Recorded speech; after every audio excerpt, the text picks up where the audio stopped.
Mari kita menjadi orang cerdas, orang yang selalu berpikir masa depan. Dan kita orang yang beriman adanya hari akhir, kehidupan setelah kehidupan di dunia ini. Maka orang cerdas adalah orang yang berpikir bagaimana kita menjalani hidup nanti setelah kehidupan di dunia ini. Dan itulah yang disabdakan baginda Nabi dalam pertanyaan yang beliau sampaikan kepada sahabat Nabi, Ayun nasi akyas. Siapakah orang yang paling cerdas wahai sahabat-sahabatku? Sahabat Nabi menjawab, Allah dan Rasulnya lebih tahu. Kemudian Nabi menjelaskan, aktsaruhum lil mauti dzikra, yang paling banyak mengingat kematian. Kematian di sini bukan tercabutnya nyawa lalu jenazah dibaringkan di ruang tengah, bukan itu, akan tapi yang dimaksud mengingat kematian adalah kejadian setelah kematian itu. Dimulai dari pertanyaan malaikat mungkar nakir dan mukaddimahnya datangnya amal, apakah itu amal baik atau amal buruk, kemudian dibangkitkan di padang mahsyar dan seterusnya menyeberang siratal mustaqim hingga ahli surga masuk surga dan ahli neraka masuk neraka. Itu yang dimaksud dengan setelah kematian. Maka mari kita menjadi orang yang cerdas, dan mari kita berpikir semua dari kita punya keyakinan bahwasanya kita akan mati dan semua kita rindu surga. Akan tapi kenapa kerinduan kita hanya setengah hati, setengah-setengah, tidak rindu yang sesungguhnya kepada surga Allah. Maka mari kita hadirkan pada kesempatan ini, kita semua akan mati, dan bayangkan kalau kita sudah mati. Kita sudah mati, baru kita bayangkan diri kita meninggal dunia, kemudian kita diletakkan oleh keluarga kita di ruang tengah, lalu ditutupi dengan kain. Saat itu kita tidak bisa mandi sendiri, mandi harus dimandikan, pakai baju dikenakan oleh orang lain. Dan ternyata kalaupun kita berpesan kepada keluarga kita setelah kita bangun rumah megah, mewah, kita berpesan itu pada keluarga, tolong anakku tercinta, istriku tercinta, kalau abah nanti wafat tolong biar tinggal di sini saja. Tidak ada yang menggubris, karena kita harus dikeluarkan dari rumah tersebut dan kita akan pindah tempat yang selama ini kalau kita datang ke tempat tersebut kita akan merasa ketakutan dan tidak senang, tapi kita harus bawa ke sana dan kita tinggalkan rumah megah itu. Semuanya harus sadar, dan tidak usah mikir kematian seseorang, mikir kematianku yang berbicara aku bakal mati. Kita semua akan mati. Semoga panjang umur, semoga panjang umur. Tapi sepanjang apapun umur kita, kita harus mati. Maka mari kita persiapan untuk menemui kematian tersebut. Hei si kaya, jangan anda menjadi orang tidak cerdas, sudah capek mengumpulkan harta, meres keringat, banting tulang, ternyata setelah meninggal dunia harta akan ditinggal begitu saja. Sadarlah wahai orang kaya, sesungguhnya kekayaan Allah kirim kepadamu karena Allah cinta kepadamu. Yang kekayaan itu berkata begini, hei hamba Allah, aku diutus oleh Allah untuk datang kepadamu agar membawamu, agar aku bisa membawamu ke surga kepada kemuliaan. Cuman tidak semua orang kaya dengar seruan ini, sehingga kekayaan hanya sekedar kekayaan untuk berbangga-bangga di dunia. Setelah meninggal dunia tidak menemukan secuil harta pun di alam barzahnya. Justru sebaliknya, kekayaan digunakan untuk bermaksiat, membebani, menjadikan dia ketakutan di alam barzah. Hingga di padang mahsyar, hingga nyebrang siratal mustaqim, terbebani dengan dosa-dosa, akhirnya kecebur ke neraka jahanam. Jabatannya Allah berikan juga demikian. Ketahuilah jabatan hanya sesaat, maka kami sampaikan, hei pejabat yang mendengar suara indugaan kami, husnudzan kami, anda adalah pejabat ahli surga yang mengemban jabatan, tahu jabatan sesaat dan ada batasnya. Anda gunakan sebaik-baiknya untuk kenal Allah, untuk membawa umat Nabi Muhammad kepada Allah. Yang lain pun juga sama. Hanya kami ingatkan yang sering terlena, orang terlena dengan kekayaannya, orang terlena dengan jabatannya, bahkan orang pun kadang dengan kefakirannya pun juga lupa kepada Allah. Hanya demi gaji 1 juta rupiah per bulan, lalu dia meninggalkan sholat. Dia lupa wajah yang dicari adalah Allah. Mari kita semua menjadi orang cerdas. Bayangkan anda yang akan di ruang tengah itu, kemudian setelah itu akan dibawa kemana? Sanak kerabat dan saudara, ternyata waktu itu memeluk kita. Tapi ingat, itu pelukan terakhir, karena kita akan dihantarkan ke liang lahat. Kemudian betul kita akan dibawa ke liang lahat, diangkat di atas kepala mereka. Oh, itu bukan pengantin, akan tapi kita akan disingkirkan, karena sebentar lagi kita yang sering sombong, bau kita busuk. Apa yang kita sombongkan? Bau kita busuk, orang nggak mau lagi mencium bau kita. Bahkan kubur hendaknya dalam-dalam agar tidak mengganggu manusia yang hidup bau kita itu. Apakah setelah itu kita masih akan sombong? Kita akan diletakkan di liang lahat setelah ditumpangi tanah di atas kepala kita. Akan ada datang kepada kita. Rupanya itu adalah dalam bentuk yang indah. Mengucapkan salam, kemudian anda ini orang yang wajahnya indah-indah ini. Di saat mendengar salam, anda menjawab, waalaikumsalam, siapa engkau?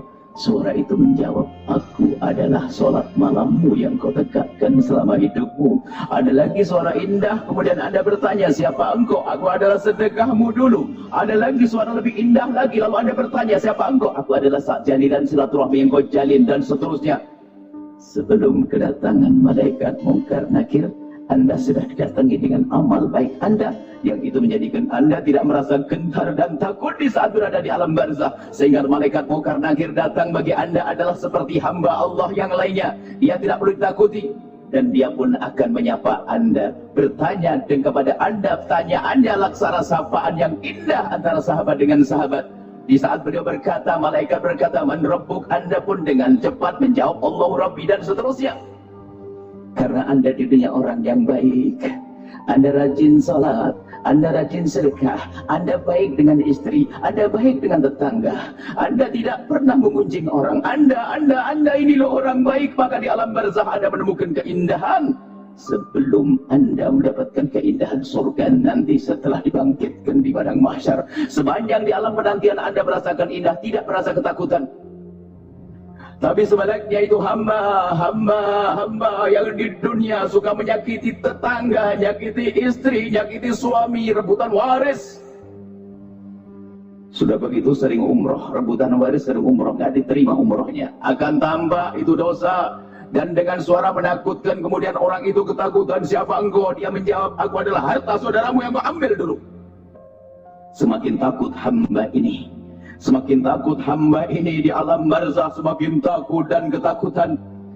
Bayangkan, di saat kita di tempat yang sunyi dan sunyi, kemudian ada rasa takut menguasai kita.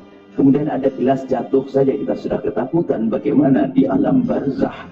Di saat ada suara seram menakutkan, tiba-tiba kita melihat makhluk yang tampak tidak santun. Karena memang begitu, malaikat Munkar Nakir akan tampak di depan pendosa dengan tampak yang menyeramkan. Sampai dikatakan matanya biru kehitam-hitaman, suaranya lebih lantang dari halilintar.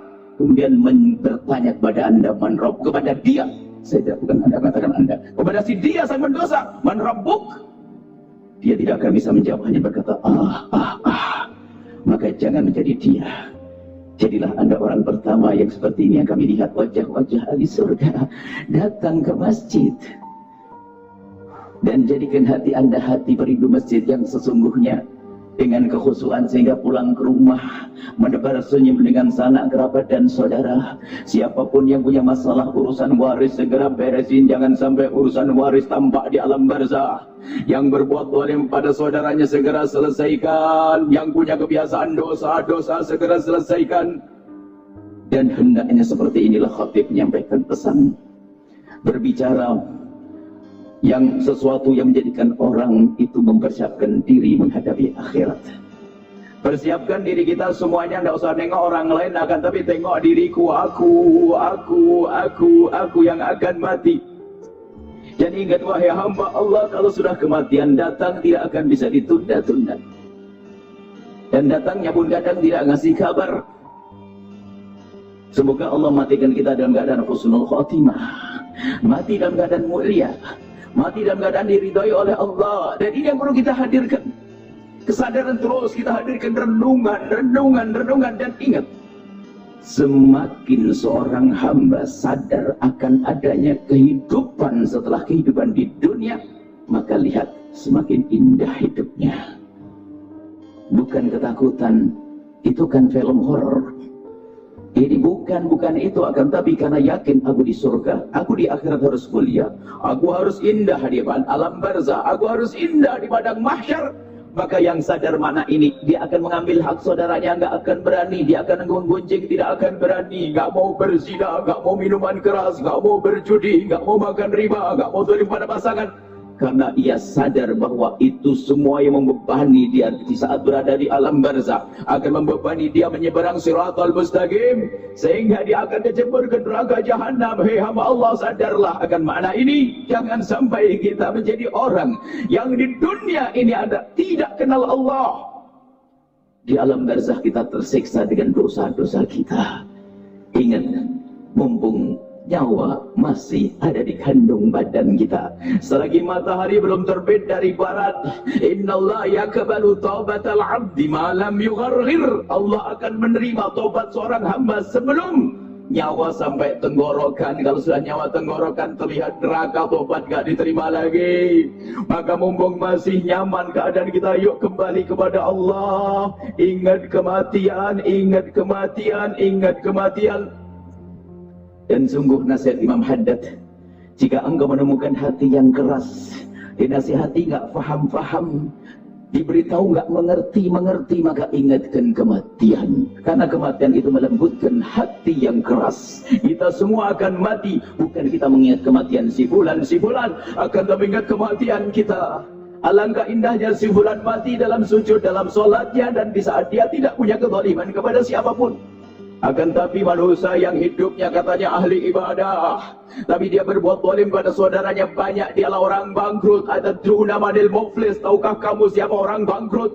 Para sahabat Nabi bertanya kepada Nabi, ya Rasulullah, kami tidak tahu, yang tahu adalah engkau. Dijawab, orang bangkrut itu adalah di dunia seperti jamaah di ibadah, rajin umroh, rajin haji, tahajudan, puasa Senin Kemis, akan tapi waqad daraba hadza wa syatama hadza wa akhadha mal hadza wa qadhafa hadza. Cuman hidupnya di dunia suka berbuat zalim kepada sesama manusia, maka lihat dia jadi bangkrut, amal baiknya akan habis untuk membayar semua dosa-dosanya.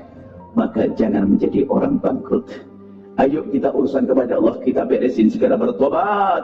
Urusan dengan manusia, ayo kita segera berdamai. Hai hamba Allah, agar hidup kita indah-indah di dunia di saat kita tidak zalim kepada sesama manusia. Dengan Allah kita beresin, di tengah malam kita ngadu, derai air mata, menangis atas kesalahan kita. Mungkin ada yang pernah kepleset dalam zina, itu masa lalu. Pernah berjudi, masa lalu. Minuman keras, masa lalu. Hendaknya kita akhiri dengan permohonan ampun kepada Allah. Bertobat. Sungguh Allah Maha Pengasih, Allah Maha Pengampun. Hai hamba Allah, jangan putus asa dengan dosa. Bergegas, jangan nunggu esok hari. Jangan-jangan esok hari bukan milik kita. Siapapun, sebesar apapun dosamu, hai hamba Allah, segede apapun dosamu, ingat pengampunan Allah lebih agung dari dosamu. Maka jangan ragu menghadap kepada Allah. Malam-malam kita dinanti, malam-malam Anda dinanti seruan Allah. Mana yang minta ampun kepadaku akan aku ampuni. Mana dinanti setiap sepertiga malam bangkit. Bangunlah Anda minta ampun. Kalau sudah Anda minta ampun dengan serius, maka dengar kabar gembira dari baginda Nabi, at-taibu minadz dzambi kaman la dzambalah. Orang yang bertobat dari dosa seperti orang yang tidak pernah berdosa. Indah. Yang enggak boleh adalah putus asa. Yang enggak boleh adalah orang putus asa karena merasa dosanya banyak, lalu putus asa, tidak segera kembali kepada Allah. Ada dua manusia sengsara dalam urusan dosa. Yang satu putus asa, yang satu lagi ngentengin dosa. Orang ngentengin dosa kurang ajar kepada Allah. Biarpun dosa kecil akan menjadi gede karena dia ngentengin dosa, ngeremehkan dosa. Maka semua dari kita, ayo kita merasa bersalah, merasa berdosa, kita renungi, kita menghadirkan satu renungan. Harus punya waktu untuk menyesali dosa-dosa kita. Dosa mata kita yang melihat yang haram, dosa lisan kita, dosa telinga kita, khususnya mata kita hari ini. Kita begitu mudah melihat yang haram, baik haram di alam nyata atau haram yang ada di handphone kita, di laptop kita, di televisi kita. Oh, itu semua ada hitungannya. Tapi ya Tuhanmu Allah Maha Pengampun, hai hamba Allah. Akankah kita terus dengan dosa-dosa itu? Apakah kita tidak takut jika kita mati dalam keadaan kita melakukan dosa itu? Apa tidak malu kita dengan Allah? Maka bergegas kembali kepada Allah. Tuhanmu Allah Maha Pengampun. Jangan ragu, jangan ragu. Maka dari itu juga jangan remehkan orang bermaksiat. Kita tidak tahu bagaimana jerit tangisnya di tengah malam dia. Jangan rendahkan juga ahli maksiat. Bahkan tanda tobatmu yang serius adalah jika engkau semakin penuh kasih kepada orang yang lagi bermaksiat. Hidupkan hati anda dengan itu. Mungkin saat semacam ini kita melihat tetangga kita tidak sholat Jumat. Kalau anda masih cuek, anda tidak bisa tobat.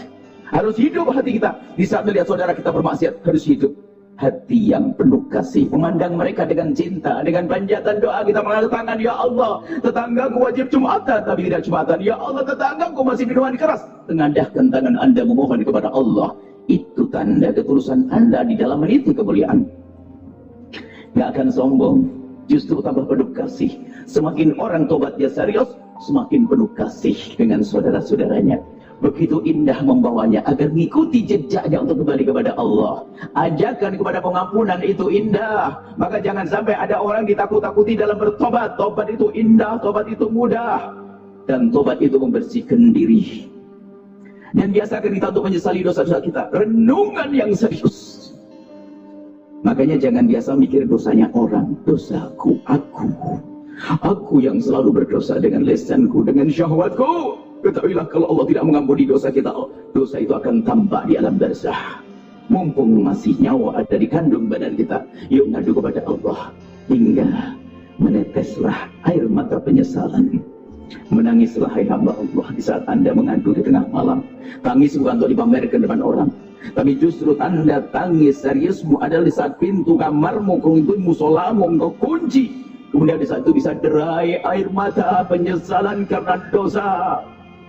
Dan ingat dosa itu, dan ingat menangislah hai hamba Allah karena dosa-dosamu. Kalau belum bisa berusaha, kalau belum bisa menangis, maka berusahalah anda untuk bisa menangisi dosa itu. Kalau belum bisa menangis, berusahalah terus untuk menangisi dosa itu. Kalau belum bisa menangis, maka menangislah engkau karena engkau telah tidak bisa menangis. Itu artinya hatimu sangat keras. Istighfar yang banyak pokoknya. Ayo, mulai hari ini, jangan tunda esok hari. Pertemuan kita adalah sama-sama nanti di surga. Sehingga kisah dosa sudah nggak ada lagi karena sudah diampuni oleh Allah. Maka jangan putus asa dan jangan menunda. Jangan menunda, hari ini kita akan kembali kepada Allah. Yang masuk surga ternyata bukan orang baik-baik saja. Kalau disebutkan dalam Al-Quran, wasari'u ila maghfiratin min rabbikum wa jannatin 'arduha as-samawati wal ardu 'iddat lil muttaqin. Surga disiapkan untuk orang yang bertakwa, seolah-olah kan hanya untuk orang baik. Alladzina yunfikuna fis sarra'i wad dharra'i wal qadimil ghaidha. Ini orang berbuat baik. Oh tidak, ternyata lanjutan ayatnya adalah walladzina idza fa'alu fahishatan aw dhalamu anfusahum. Ternyata termasuk orang bertakwa adalah dia yang biasa dengan jahat dan dosa, segera ingat Allah lalu kembali kepada Allah, dan dia sadar bahwasanya tidak ada yang mengampuni dosa kecuali Allah. Mohon ampun, selesai kisah kita.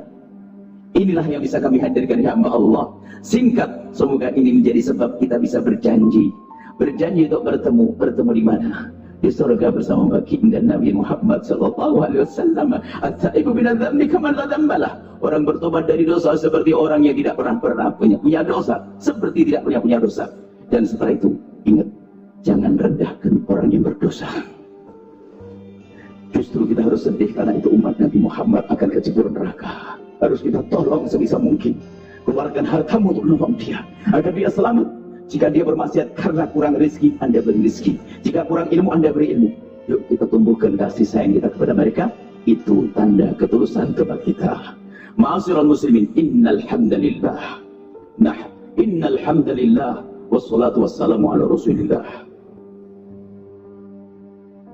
Sebelum kita tutup, kita memohon singkat kepada Allah. Bismillahirrahmanirrahim. Alhamdulillah. Allahumma sholli ala habibina Sayyidina Muhammad. Ya Allah, pandang kami dengan kasih sayang dan cinta dari-Nya. Dosa-dosa kami sangat banyak. Tidak ada yang bisa mengampuni dosa kami kecuali Engkau ya Allah. Jangan biarkan kami terus larut dalam dosa ini ya Allah. Kami ngadu kepadamu ya Allah. Ada satu dosa yang kami sering melakukan dosa itu, maka kami mohon ya Allah, mudahkan kami meninggalkan dosa yang itu ya Allah. Dosa yang itu ya Allah, kami takut hukuman di neraka-Mu ya Allah. Dosa yang itu ya Allah, Dosa yang itu ya Allah, masing-masing dari kami punya dosa pribadi kami antara kami dengan Engkau ya Allah, dan juga dosa dengan ibunda, ayahanda kami, saudara-saudari kami. Kami mohon ya Allah, jika ada di antara yang hadir ada saudara yang berebut waris dengan saudara, kami mohon ya Allah, lembutkan hati mereka, karena yang berebut waris adalah ahli neraka yang berjalan di atas bumi, ahli neraka yang masuk masjid, ahli neraka yang berangkat umrah.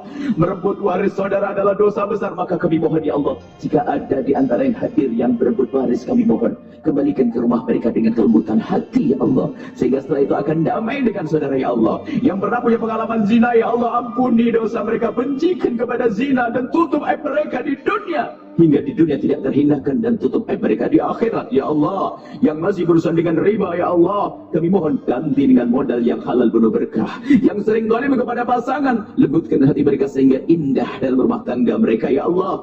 Kami ingin ya Allah, teramat banyak dosa kami yang kami tidak bisa menyebut satu demi satu, akan tapi Engkau Maha tahu. Kami mohon jauhkan kami dari dosa-dosa itu yang menjadi sebab kemurkaan-Mu ya Allah. Ampuni dosa kami ya Allah.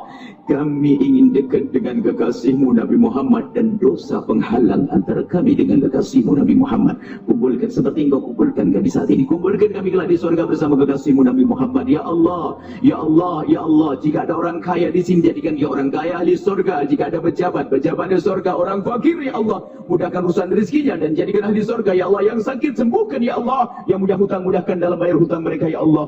Kami ingin di dunia dalam kebaikan, dan kelak di akhirat dalam kebaikan dalam ridha-Mu ya Allah. Ya Rahman ya Rahim. Innal hamdalillah wassalatu wassalamu ala Rasulillah. Allahumma salli ala habibina sayyidina Muhammad. Ittaqullah, inna ahsanal kalam qalullahi malikil alam. Wallahu subhanahu wa ta'ala yaqulu biqawli yahtadil muhtadun. A'udzu billahi minasyaitonir rajim. Bismillahirrahmanirrahim. Qul huwallahu ahad, Allahus samad, lam yalid wa lam yulad wa lam yakul lahu kufuwan ahad.